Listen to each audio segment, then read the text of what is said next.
In Nigeria, the reuse of textbooks was the practice for several years until recently when schools adopted one-student usage of textbooks in the country's education system, a policy many parents kicked against.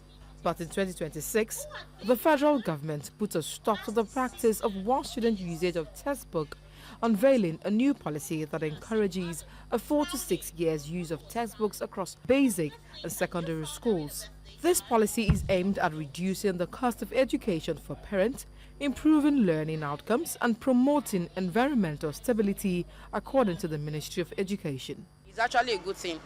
At least it reduces the cost, expenses, and it allows kids to have more enlightenment, because as an elder, you should be able to put your siblings through, being you've once been there, you understand?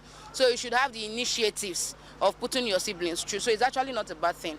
Compliance should be enforced to ensure that every school comply with it, because it was more or less like a business venture for them. Every term we spend bogus money to buy books just to throw them away after that child has passed that particular class. Although the policy was directed at schools across the 36 states of the Federation, only 7 have complied. This includes Benue, Anambra, Imo, Ondo, Edo, Ogun, with Lagos that recently joined the train. You can't just wipe them away at once, but gradually we get there. So basically there are some texts at the pre-primary school that you need those pictures. You need those examples for them to understand quickly.